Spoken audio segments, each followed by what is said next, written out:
Hello everyone, welcome to the Defenders YouTube channel. आज के इस वीडियो में हम कंटिन्यू कर रहे हैं अपने DSEU मॉक टेस्ट की सीरीज़ को। इस वीडियो में हम डिस्कस करेंगे मॉक टेस्ट नंबर 11 और मोस्ट एक्सपेक्टेड क्वेश्चंस जो कि आपसे पूछे जा सकते हैं आपके DSEU एग्ज़ाम में, उसको कवर करेंगे। मॉक टेस्ट नंबर 11 में हम जनरल नॉलेज के कुछ मोस्ट एक्सपेक्टेड और इम्पोर्टेंट क्वेश्चंस को कवर करेंगे। तो वीडियो शुरू करने से पहले आज के इस वीडियो में जो भी मैंने क्वेश्चंस इंक्लूड किए हैं वो आपको जो DSEU में पूछे गए थे, यानी कि दिल्ली जीके से रिलेटेड क्वेश्चंस तो हैं ही हैं, उसके साथ में कुछ अलग से क्वेश्चंस भी मैंने इंक्लूड किए हैं, क्योंकि आपको अपनी प्रिपरेशन को लिमिट नहीं रखना ही सिर्फ दिल्ली तक ही। हो सकता है पिछली बार सारे क्वेश्चंस दिल्ली जीके से पूछ लिए थे, इस बार थोड़ा सा वो पैटर्न चेंज कर दें। कुछ क्वेश्चंस नेशनल लेवल या जो आपके करंट अफेयर से रिलेटेड नेशनल लेवल के होते हैं या नेशनल लेवल की स्टैटिक जीके होती है, उससे रिलेटेड भी क्वेश्चंस पूछे जा सकते हैं। तो कुछ क्वेश्चंस आज मैंने नेशनल लेवल के एग्ज़ाम जो होते हैं उससे रिलेटेड भी क्वेश्चंस इंक्लूड किए हैं। तो आई होप आपको वीडियो काफ़ी अच्छा लगेगा। अगर आपको इस वीडियो का PDF चाहिए तो वो आप टेलीग्राम से जाकर डाउनलोड कर सकते हैं, जिसका लिंक डिस्क्रिप्शन बॉक्स में दिया हुआ है। आज का वीडियो जो कि होगा मॉक टेस्ट नंबर 11, उसको स्टार्ट करते हैं। तो पहला क्वेश्चन है, इसमें बोला गया है what is Delhi's state bird name, यानी कि जो दिल्ली का राजकीय पक्षी है उसका नाम आपको बताना है, उसका नाम क्या है। ठीक है, तो ऑप्शंस दिए हैं हाउस स्पैरो, क्रो, पीकॉक या फिर पिजन। इसका जो करेक्ट आंसर होगा वो होगा जैसा कि आप इस फोटो में देख सकते हो। ठीक है, ये आई होप आप सभी ने देखा होगा अपने बचपन में, अब तो देखने के लिए नहीं मिलती हैं। ठीक है, ऑलमोस्ट एक्सटिंक्ट हो चुकी हैं हाउस स्पैरोज, है ना। पहले ये अपने घरों में देखने के लिए मिल जाती थी इस तरह की चिड़िया। तो इसका जो करेक्ट आंसर है वो है हाउस स्पैरो। दिल्ली का जो स्टेट बर्ड है वो हाउस स्पैरो है। अब आपको बताना है कि हाउस स्पैरो का जो साइंटिफिक नेम है वो क्या है। ठीक है, वो कमेंट सेक्शन में आपको बताना है scientific name of house sparrow. और इसी से रिलेटेड, हाउस स्पैरो से रिलेटेड एक स्पैरो डे भी मनाया जाता है 20 फेब को। ठीक है, आई थिंक मैं थोड़ा सा यहाँ पर शायद श्योर नहीं हूँ, फेब या मार्च में मनाया जाता है। ठीक है, तो आप एक बार ही चेक कर लेना, 20 फरवरी या फिर 20 मार्च को जो आपका स्पैरो डे है वो भी सेलिब्रेट किया जाता है। ठीक है, या तो 20 मार्च है या फिर 20 फरवरी है। ठीक है, तो आप इसको एक बार ही देख लेना। बाकी हम चलते हैं अपने क्वेश्चन नंबर 2 की ओर। क्वेश्चन नंबर 2 में बोला गया है which is the highest stadium of Delhi, sorry biggest stadium. तो दिल्ली का सबसे बड़ा स्टेडियम कौन सा है ये आपको बताना है। तो ये पिक में देख सकते हैं आप यहाँ पर फोटो में। ठीक है, ये दिल्ली का सबसे बड़ा स्टेडियम है और इसका नाम है जवाहरलाल नेहरू स्टेडियम। ठीक है, जवाहरलाल नेहरू स्टेडियम तो काफ़ी इम्पोर्टेंट है, ये कई मूवीज़ में भी दिखाया गया है। इसके अलावा जो 2017 का अंडर 19 फीफा वर्ल्ड कप हुआ था वो भी यहाँ पर हुआ था। तो इम्पोर्टेंट स्टेडियम है ये और दिल्ली का सबसे बड़ा स्टेडियम है, तो काफ़ी इम्पोर्टेंट क्वेश्चन है, इसको आप इम्पोर्टेंट मार्क कर सकते हैं। क्वेश्चन नंबर 3 में बोला गया है which is Delhi's largest railway station. Delhi का सबसे बड़ा रेलवे स्टेशन कौन सा है। ठीक है, ये आपको बताना है। तो देखिए, दिल्ली का जो सबसे बड़ा रेलवे स्टेशन है वो है न्यू दिल्ली रेलवे स्टेशन। ठीक है, नई दिल्ली रेलवे स्टेशन जो है पूरी दिल्ली का सबसे बड़ा रेलवे स्टेशन है। यहाँ से आपको बेसिकली जो ट्रेन्स चेंज करनी होती है इंटर स्टेट के लिए वो भी मिल जाती हैं, और दिल्ली का ये बेसिकली सबसे बड़ा रेलवे स्टेशन है। ठीक है, तो इसका करेक्ट आंसर क्या, option number B, New Delhi railway station. Next question में बोला गया है how many railway station in Delhi. तो दिल्ली के अंदर कितने रेलवे स्टेशन हैं ये आपको बताना है। तो ऑप्शन ए में दिया है 8, बी 21, सी 20 या डी 16। इसका जो करेक्ट आंसर है वो होगा option number B, that is 21।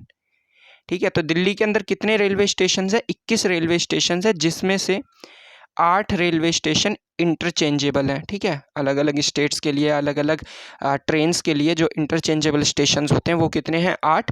और ओवरऑल टोटल स्टेशंस की बात करते हैं तो वो कितने हैं, 21। ठीक है, अगेन इंपॉर्टेंट क्वेश्चन है, आप इंपॉर्टेंट मार्क कर सकते हैं। क्वेश्चन नंबर 5 में बोला गया है हाउ मेनी नेशनल हाईवेज इन दिल्ली। तो दिल्ली के अंदर कितने नेशनल हाईवेज हैं, ये ऑलरेडी क्वेश्चन मैं करा चुका हूँ अपनी प्रीवियस वीडियोस में। अगर आपने वो वीडियोस देखी होंगी तो आप इसका आंसर बड़ी आसानी से कर देंगे। और अगर आपने नहीं देखी है तो आप जाकर देख सकते हैं उन वीडियोस को भी। तो यहाँ पर मैं इसका आंसर बता देता हूँ आपको। दिल्ली में टोटल नेशनल हाईवेज़ की बात करते हैं तो वो कितने हैं, 5 नेशनल हाईवेज़ हैं। तो आपको बताना है वो 5 के 5 नेशनल हाईवेज़ का नाम बताना है। मैंने अपनी उस वीडियो में बताया भी था, जैसे NH1 करके होता है, NH2, NH3, इस तरह से जो नेशनल हाईवेज़ होते हैं। तो आपको बताना है कौन से वो 5 नेशनल हाईवेज़ हैं जो कि दिल्ली में एग्जिस्ट हैं, ठीक है, जो दिल्ली में है।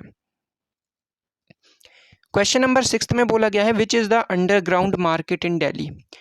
इस तरह का क्वेश्चन पालिका बाजार से रिलेटेड पूछा गया था आपका DSU के एग्जाम में, ठीक है, तो उससे ही रिलेटेड मैंने क्वेश्चन बनाया है। इसमें बताना है अंडरग्राउंड मार्केट कौन सी है दिल्ली में। तो सबसे फेमस मार्केट दिल्ली की जो कि अंडरग्राउंड है वो है पालिका बाजार, ठीक है। पालिका बाजार ये आपको राजीव चौक या कनॉट प्लेस के पास में ही मिल जाएगा, ठीक है, कनॉट प्लेस या राजीव चौक, ठीक है, यहाँ पर आपको आसानी से ये पालिका बाजार मिल जाएगा। काफ़ी फेमस बाजार है दिल्ली का।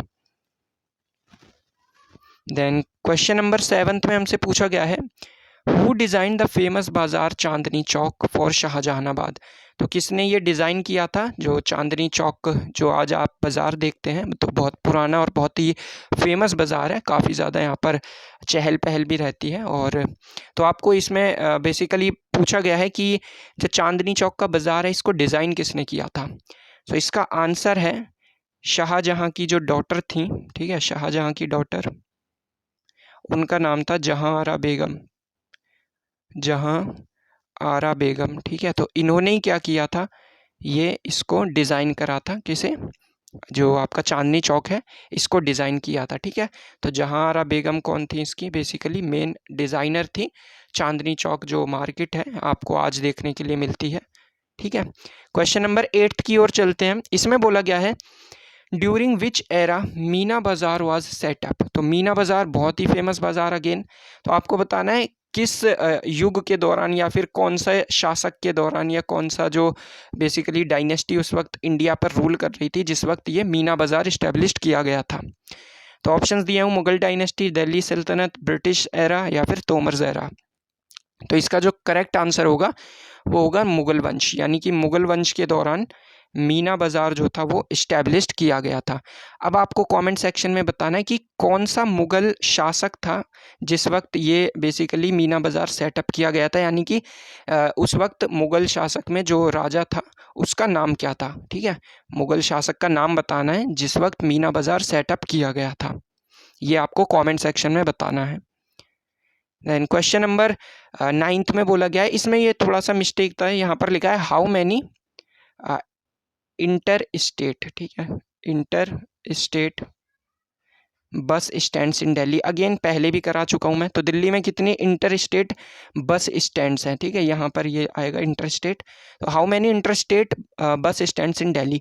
तो दिल्ली में कुल मिलाकर 3 इंटर स्टेट बस स्टैंड्स हैं। पहला ISBT जिसको कश्मीरी गेट भी बोलते हैं, दूसरा आपका होगा आनंद विहार, ठीक है, आनंद विहार, और जो आपका तीसरा होगा वो आ जाएगा आपका सराय काले खां, ठीक है, सराय काले खां। तो ये 3 बेसिकली 3 जो इंटर स्टेट आप कह सकते हैं बस स्टैंड्स हैं दिल्ली के अंदर, ठीक है, ISBT यानी कश्मीरी गेट, आनंद विहार और सराय काले खां। देन क्वेश्चन नंबर 10 में बोला गया है the largest spice market of Asia is located at which place in Delhi. तो दिल्ली में कौन सी जगह पर एशिया की सबसे बड़ी स्पाइस यानी कि मसालों की मार्केट आपको देखने को मिलेगी पूरी दिल्ली में, ठीक है, पूरी एशिया की सबसे बड़ी। तो ऑप्शंस दिए हैं चांदनी चौक, शालीमार बाग, पालिका बाजार या फिर खड़ी बाउली।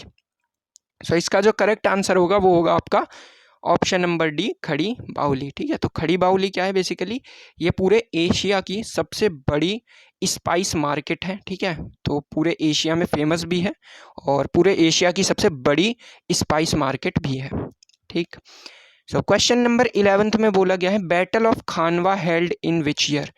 तो आपको याद होगा कि 1526 से स्टार्ट हुआ था मुगल डायनेस्टी। तो आपको याद होगा कि पहले जो मुगल रूलर थे वो थे बाबर। तो आपको बताना है बाबर ने एक लड़ाई लड़ी थी बैटल ऑफ खानवा, ठीक है। तो ये कौन से सन में लड़ी गई थी ये आपको बताना है, ठीक है, तो ऑप्शन दिए 1526, 1527, 1528 या 1529। तो इसका जो करेक्ट आंसर है वो है आपका 1527, ऑप्शन नंबर बी। ठीक है, एक्चुअली में 1526 में पानीपत का युद्ध हुआ था, पहला बैटल ऑफ पानीपत है ना, फर्स्ट बैटल ऑफ पानीपत। 1527 में खानवा का युद्ध हुआ था। आपको कमेंट सेक्शन में बताना है खानवा का युद्ध जो था वो किसके बीच हुआ था, यानी कि बाबर और वो दूसरा शासक का नाम क्या था जिसके बीच में ये खानवा का युद्ध हुआ था। ठीक है, बहुत फेमस बैटल है ये भी, बैटल ऑफ खानवा। देन 1528 में भी एक युद्ध हुआ था, तो आपको बताना है, चलो ये मैं ही बता देता हूँ। ये घाघरा का युद्ध यहाँ पर हुआ था 1528 में, और जो 1529 है यहाँ पर चंदेरी का युद्ध है ना। तो ये 4 बैटल बहुत फेमस है बाबर से रिलेटेड, तो आपको ये याद रखना है। तो 1527 क्या हो जाएगा, इसका आंसर हो जाएगा 1527 में बैटल ऑफ खानवा लड़ी गई थी। आपको कमेंट सेक्शन में अगेन बताना है क्या कि ये 1527 में जो बैटल हुआ था इसको किन किन राजाओं के बीच में लड़ा गया था, बाबर ने किसको बेसिकली डिफीट किया था। वहीं 1526 तो आपको पता ही होगा, बहुत ही फेमस है, इब्राहिम लोदी और बाबर के बीच में हुआ था, लेकिन 1527 वाला आपको बताना है। क्वेश्चन नंबर 12 में बोला गया which layer of atmosphere lies above the troposphere. तो देखिए, जैसे मैं बता देता हूँ, जैसे ये अपनी अर्थ है, ठीक है, अर्थ के सबसे पहले ऊपर जो लेयर आती है वो आती है ट्रोपोस्फेयर। ट्रोपोस्फेयर के बाद आती है आपकी स्ट्रेटोस्फेयर। स्ट्रेटोस्फेयर के बाद आती है आपकी मीजोस्फेयर।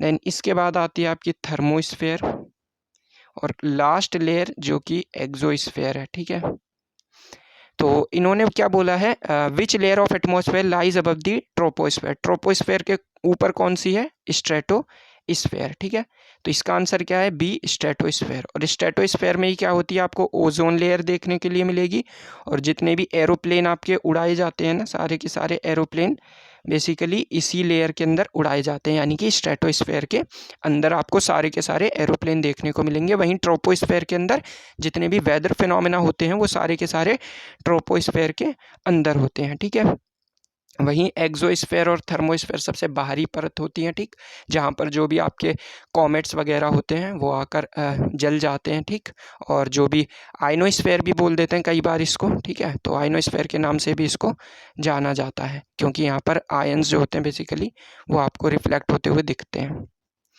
देन क्वेश्चन नंबर 13 में बोला गया है the human heart beats about dash times per minute in an adult person. तो किसी सामान्य वयस्क व्यक्ति के जो दिल की धड़कन होती है वो 1 मिनट में कितनी बार बेसिकली दिल की धड़कन धड़कती है, आप कह सकते हैं कितनी बार 1 मिनट में जो हार्ट है आपका वो ब्लड को पंप करता है, ये पूछा गया है। तो इसका जो करेक्ट आंसर है, वैसे तो अगर बिल्कुल एग्जैक्ट नंबर पूछा जाए तो जनरली 72 ही बताया जाता है। ठीक है, 72 क्या नॉर्मल है, एवरेज, जो कि मोस्टली ह्यूमन बींग्स में देखा जाता है। 1 मिनट में 72 बार हार्ट बीट होती है, लेकिन अगर यहाँ पर क्योंकि ऑप्शन में दिए हुए एक पीरियड दे रखा है, तो 70 से 80 क्या हो जाएगा, इसका करेक्ट आंसर हो जाएगा। ऑप्शन नंबर बी क्या इसका करेक्ट आंसर है, यानी कि 70 से 80 बार ह्यूमन हार्ट बीट, ह्यूमन का जो हार्ट है वो धड़कता है, कितने, 70 से 80 बार 1 मिनट के अंदर। देन क्वेश्चन नंबर 14 में बोला गया है which of the following person is associated with sitar. तो सितार से रिलेटेड इनमें से कौन से पर्सनैलिटी हैं जो कि रिलेटेड है। तो इसका जो करेक्ट आंसर होगा वो है आपका option number B, Arvind Pareek. तो कई बार इस तरह के क्वेश्चंस आ जाते हैं कि इंस्ट्रूमेंट दे दिया जाता है और पूछ लेते हैं कि इससे रिलेटेड बेसिकली कौन है, उनका नाम पूछ लिया जाता है। जैसे कि कुछ फेमस मैं बता देता हूँ नाम, जैसे कि संतूर से रिलेटेड है, संतूर से रिलेटेड है पंडित रविशंकर शर्मा। ठीक है, सॉरी रविशंकर नहीं है, आई थिंक ये शिव शर्मा है। ठीक है, शिव शर्मा। वहीं अगर मैं बात करता हूँ तबले की, तो तबले से रिलेटेड आपके कौन हो गए, जाकिर हुसैन हो गए। ठीक है, जाकिर हुसैन। कई बार बिस्मिल्लाह खान से रिलेटेड भी पूछ लिया जाता है, तो वो किससे हैं, शहनाई से रिलेटेड है बिस्मिल्लाह खान।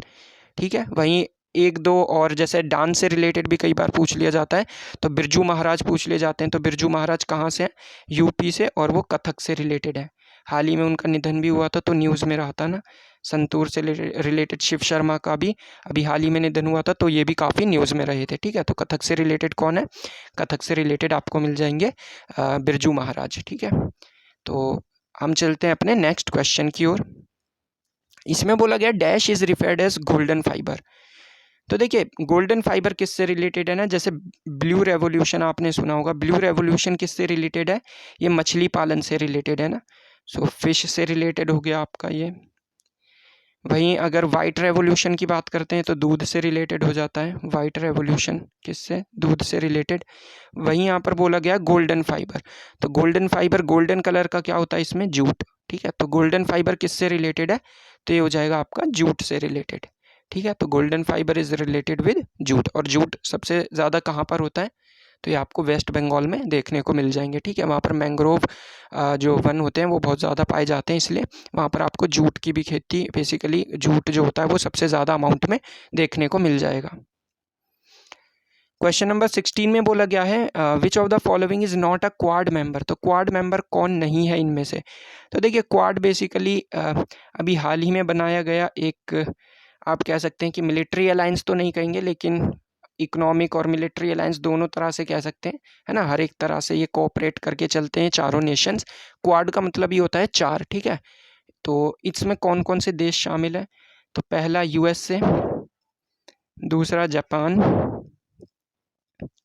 तीसरा इंडिया और चौथा ऑस्ट्रेलिया। ठीक है, ये चार कंट्रीज़ हैं बेसिकली स्क्वाड के अंदर जो कि सम्मिलित हैं। ठीक है, बेसिकली चाइना के जो अग्रेशन है इंडो पैसिफिक एरिया में, उसको कम करने के लिए क्वाड बनाया गया था। तो इसमें चार कंट्रीज़ आती हैं, यूएसए, जापान, इंडिया और ऑस्ट्रेलिया। ठीक है, तो इसका जो करेक्ट आंसर हो जाएगा वो है इज़राइल। तो इज़राइल क्या नहीं है? इज़राइल क्वाड का एक मेंबर नहीं है। ठीक है, अच्छा, अब जैसे यूएसए, इंडिया, जापान और ऑस्ट्रेलिया, तो इंडिया के तो हमें प्राइम मिनिस्टर पता ही हैं, यूएसए की भी आपको पता ही होंगे, जो बाइडेन। जापान के कौन है इस वक्त जो प्राइम मिनिस्टर हैं, और ऑस्ट्रेलिया के कौन है? ठीक है, ऑस्ट्रेलिया के चलिए मैं बता देता हूँ। ऑस्ट्रेलिया के हैं एंथनी ब्लिंकन। ठीक है, अभी हाल ही में चुने गए हैं। तो आपको बताना है जापान के जो प्राइम मिनिस्टर हैं उनका नाम क्या है। ठीक है, तो ये आपको कमेंट सेक्शन में बताना है। क्वेश्चन नंबर 17 में बोला गया है who has written the autobiography an unsuitable boy. तो अनस्यूटेबल बॉय किसकी ऑटोबायोग्राफी है, ये आपको बताना है। सो करण जौहर, उदय चोपड़ा, निखिल अडवाणी या अक्षय कुमार। तो इसका जो करेक्ट आंसर है वो है option number A, that is Karan Johar. Karan Johar को आप जानते ही होंगे, ये एक फिल्म डायरेक्टर है, काफ़ी फेमस फिल्म डायरेक्टर हैं। तो इनकी ऑटोबायोग्राफी है अनसूटेबल बॉय।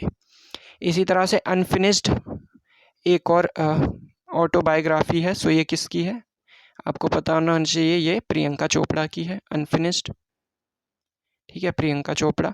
वहीं अगर मैं बात करता हूँ playing it like my way, है ना, playing it my way, playing it like my way. ठीक है, पूरा नहीं लिख रहा हूँ मैं। तो ये किसकी बायोग्राफी है? ये है सचिन तेंदुलकर की। वहीं बिलीव करके एक बायोग्राफी है, वो किसकी है? सुरेश रायना की। ठीक है, तो इस तरह से कई बार आपको बायोग्राफी से रिलेटेड भी क्वेश्चन पूछ लिया जाता है। देन क्वेश्चन नंबर 18 में बोला गया है article 17 of the Indian constitution deals with. तो आर्टिकल 17 किससे डील करता है इंडियन कॉन्स्टिट्यूशन में? तो कुछ फेमस आर्टिकल्स हैं जो कि आपको पता होने चाहिए। तो आर्टिकल 17 किससे रिलेटेड है? ये रिलेटेड है आपका अबॉलिशन ऑफ अनटचेबिलिटी, यानी कि छुआछूत से रिलेटेड आर्टिकल 17 बेसिकली रिलेट करता है। वहीं राइट टू इक्वालिटी किससे रिलेटेड है? आर्टिकल 14 से रिलेटेड है। वहीं आर्टिकल 21 में आपको देखने को मिल जाएगा राइट टू लाइफ, है ना, राइट टू लाइफ, और राइट टू प्राइवेसी भी यहीं को आपको देखने के लिए मिलेगा। वहीं आर्टिकल 25, 26, 27, 28 ये आपके रिलीजन से रिलेटेड है ना, right of religion to practise any religion. इसके अलावा आर्टिकल 32 जो कि काफ़ी फेमस है, जिसको हार्ट एंड सोल भी कहा गया है, ठीक है, डॉक्टर अम्बेडकर के द्वारा आर्टिकल 32, ठीक है, जिसके थ्रू बेसिकली रिट जारी की जाती है। तो इस तरह से कुछ आर्टिकल्स हैं जो कि मोस्ट इम्पोर्टेंट है, वो भी आपको याद होने चाहिए। क्वेश्चन नंबर 19 में बोला गया है in which year did the 73rd constitution amendment of Indian constitution take place. तो 73rd कॉन्स्टिट्यूशन, पहले तो आपको ये पता होना चाहिए 73rd कॉन्स्टिट्यूशन अमेंडमेंट किससे रिलेटेड, तो ये है पंचायती राज से रिलेटेड। ठीक है, पंचायती राज। इसी के ज़रिए कॉन्स्टिट्यूशन में 9th शेड्यूल जोड़ा गया था, 9वीं सूची। ठीक है, तो जो 73rd कॉन्स्टिट्यूशन अमेंडमेंट हुआ था ये आपका 1992 के अंदर किया गया था। इसी साल 74th कॉन्स्टिट्यूशन अमेंडमेंट भी किया गया था जो कि म्यूनसिपैलिटी से रिलेटेड है। ठीक है, तो और 74th कॉन्स्टिट्यूशन के थ्रू 10वां जो आपका जो आपके सॉरी ये एक्चुअली मैंने 9th यहाँ पर जो बोला है ना, ये 9th नहीं होगा, ये 11th होगा। ठीक है, 11th, यानी कि जो पंचायती राज था 73rd कॉन्स्टिट्यूशन अमेंडमेंट के थ्रू 11th शेड्यूल जोड़ा गया था, वहीं 74th कॉन्स्टिट्यूशन अमेंडमेंट के थ्रू 12th शेड्यूल जोड़ा गया था कॉन्स्टिट्यूशन के अंदर। ठीक है, तो ये 11th था, 9th नहीं था। ठीक, सो क्वेश्चन नंबर 20 में बोला गया world tobacco day is observed on.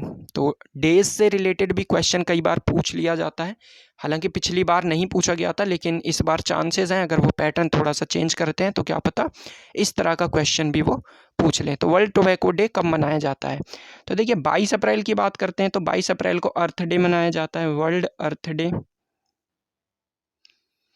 5 जून को एनवायरमेंट डे बनाया जाता है, एनवायरमेंट डे। 22 मार्च को आपका वाटर डे मनाया जाता है, वाटर डे। 31 मई को आपका टोबैको डे मनाया जाता है जो कि पूछा गया था। ठीक है, टोबैको डे। अच्छा, आपको कमेंट सेक्शन में बताना है इस बार टोबैको डे की थीम क्या थी। ठीक है, वर्ल्ड टोबैको डे की क्या थीम थी इस बार, वो आपको कमेंट सेक्शन में बताना है। इसी तरह से जैसे 11 जुलाई को आपका वर्ल्ड पॉपुलेशन डे मनाया जाता है, 14 जून को आपका वर्ल्ड ब्लड डोनर डे मनाया जाता है। ठीक है, 9 जनवरी को प्रवासी दिवस मनाया जाता है। तो इसी तरह से जितने भी इम्पोर्टेंट डेज हैं वो भी आपको अच्छे से याद होने चाहिए। ठीक है, कोई भी इम्पोर्टेंट डे पूछा जा सकता है। क्वेश्चन नंबर 21 में बोला गया which Indian athlete is known as the name by Payyoli express. ठीक है, पायोली एक्सप्रेस किसको बोला जाता है, तो इसका आंसर है पीटी ऊषा। ठीक है, पीटी ऊषा को क्या बोला जाता है, पायोली एक्सप्रेस के नाम से भी इनको जाना जाता है। ठीक है, हिमा दास को क्या बोला जाता है ये आपको बताना है, ये कुछ ढिंग से रिलेटेड है। ठीक, तो ये आपको बताना है असम से रिलेटेड है। ठीक है, हिमा दास, तो हिमा दास को आपको बताना है, इनको भी एक फेमस नाम दिया गया था, तो वो नाम क्या है इनका वो आपको बताना है। वहीं गोल्डन बॉय किसे बोला जाता है, तो नीरज चोपड़ा को गोल्डन बॉय बोला जाता है। जंबो किसे बोला जाता है, तो जंबो अनिल कुंबले को बोला जाता है।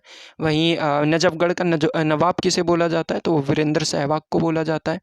ठीक है, और हरियाणा हरिकेन या हरियाणा का जो हरिकेन है बेसिकली इस तरह से जो कपिल देव है उनको बोला जाता है, कपिल देव। लिटिल मास्टर आपको पता ही है, सचिन तेंदुलकर। ठीक है, तो इस तरह से जो कुछ फेमस नाम है वो भी आपको अच्छे से पता होने चाहिए। क्वेश्चन नंबर 22 में बोला गया है 42वें संविधान संशोधन के तहत कौन से बेसिकली कौन से वर्ड्स को जोड़ा गया था 42वें संविधान के थ्रू। ठीक है, तो जो 42nd कॉन्स्टिट्यूशन अमेंडमेंट हुआ था उसके थ्रू 3 नए वर्ड्स जोड़े गए थे प्रीएम्बल के अंदर।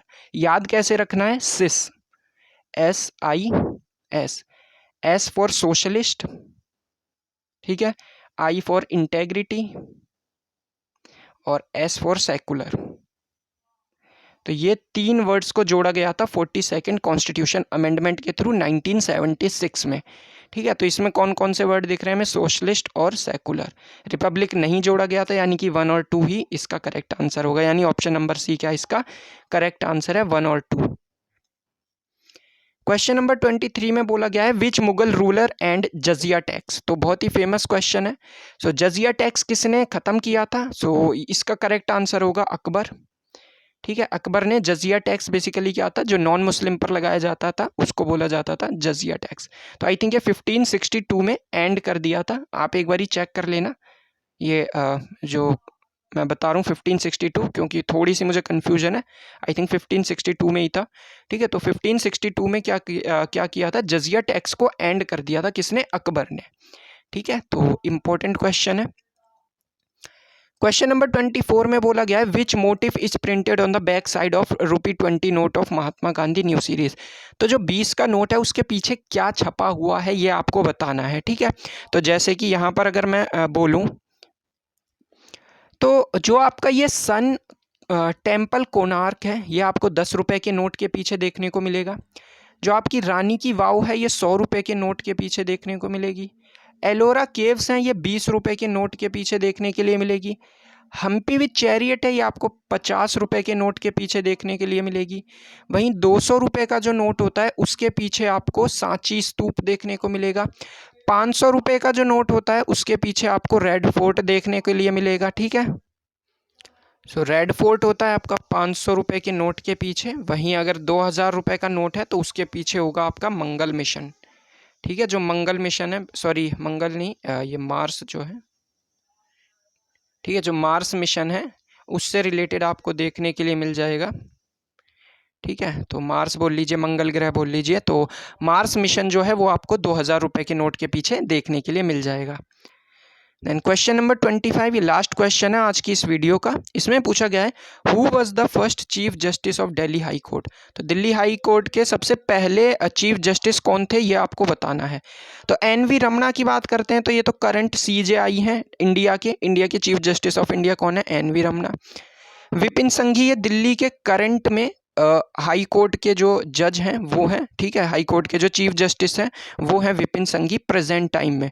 हालांकि अभी हाल ही में एक दो दिन पहले की न्यूज़ है KS जो आपके सतीश शर्मा है ये नेक्स्ट आपके कौन होंगे, next chief justice of Delhi, है ना। चीफ जस्टिस कौन होंगे दिल्ली हाई कोर्ट के, तो वो होंगे ये सतीश शर्मा। तो ये आपको अच्छे से याद रखना है। अगर ऑप्शन में दोनों आता है ना तो दोनों में से आप सतीश शर्मा को टिक करना। अगर पूछते हैं कि करंट में कौन है दिल्ली का जो हाई कोर्ट का जो चीफ जस्टिस है, तो अगर उसमें दोनों ऑप्शन होते हैं, वैसे दोनों ऑप्शंस दिए नहीं जाएंगे, सिंपली वो विपिन संघी आपको दिखेगा। अगर पूछते हैं क्वेश्चन इस तरह का तो विपिन संघी पर ही टिक करना है। लेकिन अगर सतीश शर्मा भी दे दिया जाता है तो आपको सतीश शर्मा पर टिक करना है, ठीक है। तो इसका जो करेक्ट आंसर होगा वो होगा KS हेगड़े। तो KS हेगड़े कौन थे, दिल्ली हाई कोर्ट के पहले चीफ जस्टिस थे, ठीक है। अच्छा, कमेंट सेक्शन में अगेन एक चीज़ और बतानी है आपको कि दिल्ली हाई कोर्ट कब इस्टेब्लिश्ड किया गया था दिल्ली के अंदर, ठीक है। तो कब बनकर तैयार हो गया था दिल्ली हाई कोर्ट, कब इस्टेब्लिश्ड हुआ था ये आपको बताना है। सो आई होप आपने वीडियो को काफ़ी एंजॉय किया होगा और आपको वीडियो काफ़ी पसंद आया होगा। सो अगर आपको इस वीडियो का PDF चाहिए तो टेलीग्राम से आप जाकर डाउनलोड कर सकते हैं जिसका लिंक डिस्क्रिप्शन में दिया हुआ है। So thank you so much for watching this video.